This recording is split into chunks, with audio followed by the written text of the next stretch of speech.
एक ऐसा बच्चा जो कि 11 साल की एज में 80 केजी का था, उसके घर के आसपास के बच्चे उसका मजाक उड़ाया करते थे कि लाइफ में तो कुछ नहीं कर सकता। आज वो पूरे इंडिया को प्राउड फील करा पा रहा है, टोक्यो ओलंपिक्स में गोल्ड मेडल जीता एंड पूरे इंडिया को अपने ऊपर प्राउड फील करवाया। हाँ, आप लोगों ने बिल्कुल सही सुना।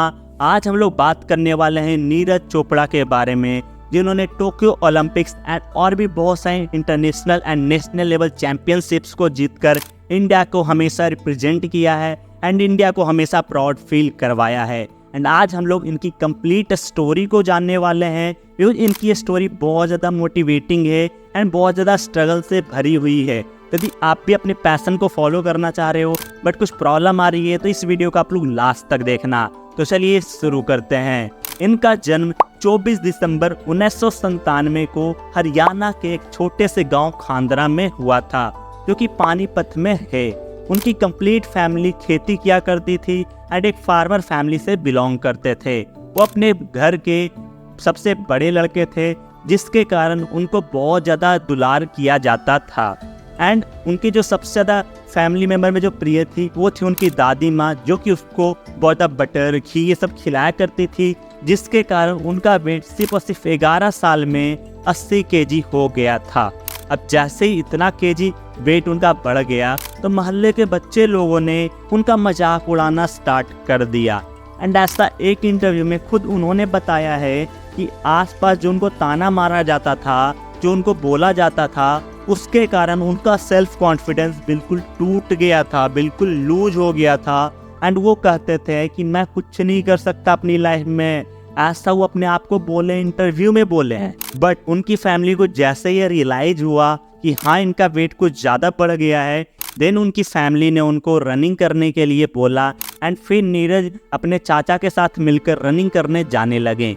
एक दिन उन्होंने अपने ग्राउंड में एक बंदे को भाला फेंकते हुए देखा एंड देन उन्होंने कहा कि मैं भी ये करूँगा।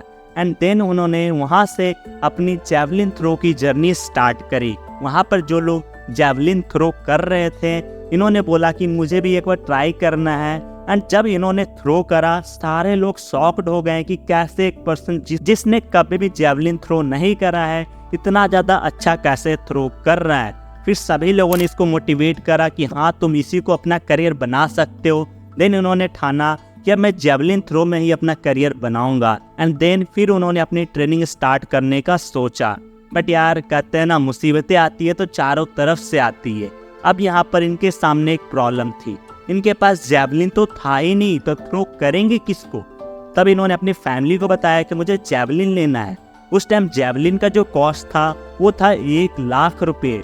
एंड एक फार्मर के लिए 1 लाख रुपए का जुगाड़ करना बहुत ज़्यादा मुश्किल था। बट नीरज के डेडिकेशन के कारण, एफर्ट्स के कारण, सेल्फ डिसिप्लिन के कारण उनकी फैमिली ने उनका वहाँ पर भी सपोर्ट करा एंड उनके फादर ने उनको जैवलिन दिलवाई। एंड देन अपनी ट्रेनिंग उन्होंने स्टार्ट करी। एंड जैसे ही उन्होंने ट्रेनिंग स्टार्ट करी, 2-3 गेम्स खेले, उन्होंने उस गेम्स को जीता। उसके बाद उनको अपनी ट्रेनिंग के लिए अपने घर से दूर जाना पड़ा।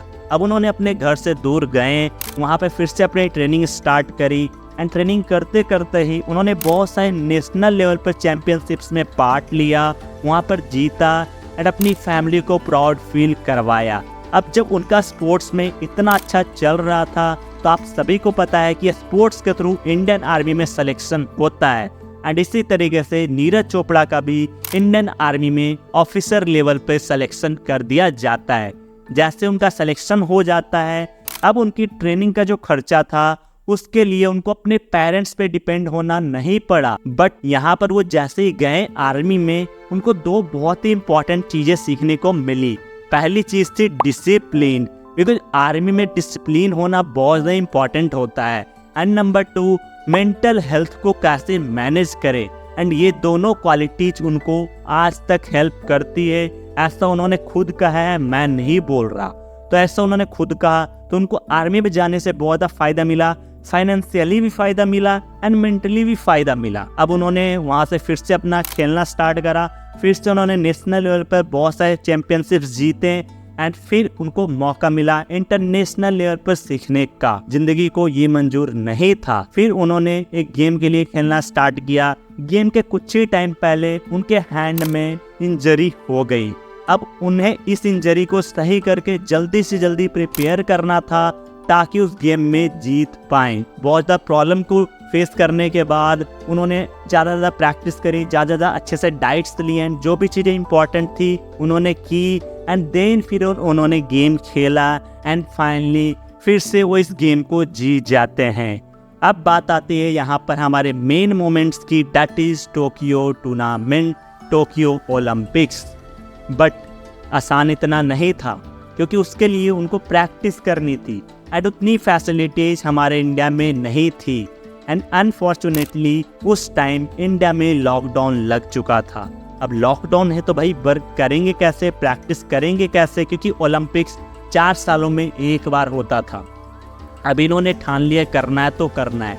लॉकडाउन के कारण इनका वीज़ा कैंसिल कर दिया गया बट इन्होंने इंडिया में ही अपनी प्रैक्टिस जारी रखी।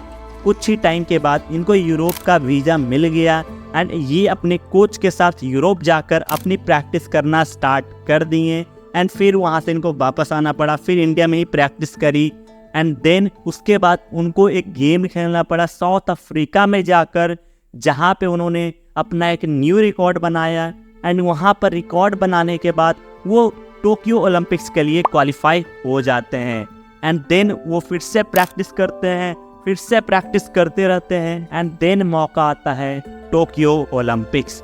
एंड टोक्यो ओलंपिक्स में उन्होंने 87.58 मीटर दूर जैवलिन फेंककर अपना रिकॉर्ड फिर से ब्रेक किया एंड गोल्ड मेडल को इंडिया के नाम किया। हाँ, 87.58 मीटर दूर जैवलिन फेंककर उन्होंने वर्ल्ड रिकॉर्ड बनाया एंड आज के टाइम पर वो अपनी सारी चीज़ें पूरी कर पा रहे हैं। समझ रहे हो, जो बंदा 11 साल की एज में बोल रहा था मैं कुछ नहीं कर सकता, आज पूरा इंडिया में से बहुत सारे लोग ऐसे हैं जो बोलते हैं कि यू आर माई इंस्पिरेशन, मैं भी कुछ करना चाहता हूँ आपको देखकर। तो ये मोटिवेशन बहुत ज़्यादा उनको और देता है। बट जैसे ही वो वापस आए उसके बाद हमारे जितने भी गवर्नमेंट्स हैं एंड बहुत सारे लोगों ने उनको फाइनेंशियली बहुत ज़्यादा हेल्प करी। जैसे हमारे हरियाणा के गवर्नमेंट ने उनको 6 करोड़ कैश दिया, फिर BCCI ने भी 1 करोड़ कैश दिया एंड बहुत सारे लोगों ने किया था। तो वो सारे लोगों ने उनको फाइनेंशियली भी हेल्प करी एंड ये जो भी करना चाहते थे वो सारी चीज़ों को इन्होंने अचीव करा। अब हम लोग बात करते हैं इस कंप्लीट स्टोरी से हमें क्या क्या सीखने को मिलता है। तो सबसे पहले हमें ये सीखने को मिलता है कि कभी भी अपना सेल्फ कॉन्फिडेंस कभी लूज नहीं करना है। जैसे इनका सेल्फ कॉन्फिडेंस लूज हुआ था बट फिर इन्होंने रनिंग स्टार्ट करी एंड देन उन्होंने रिकॉर्ड पे रिकॉर्ड बनाते चले गए, देन रिकॉर्ड पे रिकॉर्ड एंड एक दिन इंटरनेशनल लेवल पे इन्होंने रिकॉर्ड बनाया एंड टोक्यो के बाद फिर इन्होंने कुछ टाइम पहले की बात है फिर से इंडिया को एक गोल्ड मेडल जिता दिया है। दैट मीन्स कभी भी गिव अप नहीं करना, कभी भी अपना सेल्फ कॉन्फिडेंस नहीं खोना एंड यदि आप अपने पेरेंट्स को कन्विंस नहीं कर पा रहे हो कि मैं अपने पैशन को फॉलो करना चाहता हूँ, फिर मैं आपको प्रो टिप देना चाहता हूँ। यार देखो, आपकी फैमिली आपका बुरा नहीं चाहती है, वो बस ये चाहती है कि मेरा बेटा या बेटी सही चीज़ करे। तो उसके लिए आपको ये दिखाना पड़ेगा आपकी फैमिली को कि मैं जो करना चाहता हूँ वो मेरा जुनून है। आपके अंदर वो आग दिखनी चाहिए कि हाँ ये करना चाहता है। एक बार आग दिख गई ना, आपकी फैमिली हमेशा आपकी सपोर्ट करेगी। क्योंकि मेरी भी फैमिली स्टार्टिंग में उतना सपोर्ट नहीं कर रही थी क्योंकि मैं भी अपनी तरफ से उतना एफर्ट्स नहीं लगा रहा था। बट जब मैंने एफर्ट्स लगाया मेरी फैमिली सामने आई, मुझे सपोर्ट किया एंड आज सब लोग मुझे सपोर्ट कर रहे हैं। तो आपको ये नहीं देखना कोई सपोर्ट नहीं कर रहा है तो मैं नहीं करूँगा, आप करते चलो, एक दिन ऐसा आएगा कि वो सारे लोग आपको सपोर्ट करेंगे। बाकी अंत में यही बोलूँगा, यदि आप एक पेरेंट्स हो अपने बच्चों को सपोर्ट किया करो, क्योंकि आई एम 100% श्योर क्या फाइनेंशियली हेल्प करो या ना करो, मोरल हेल्प जरूर कर सकते हो एंड एक बच्चे को मोरल हेल्प मिल जाए वो ज़्यादा बेनिफिशियल होता है। आई होप आज की इस वीडियो से आपको बहुत ज़्यादा नॉलेज मिली होगी, बहुत ज़्यादा मोटिवेशन फील हुआ होगा। यदि आपको ये वीडियो अच्छी लगी तो वीडियो को लाइक करें, चैनल पे नए तो चैनल को सब्सक्राइब करके नोटिफिकेशन बेल को भी ऑल पे क्लिक कर दे। बाकी मैं आपसे मिलता हूँ नेक्स्ट वीडियो में। जय हिंद, जय भारत।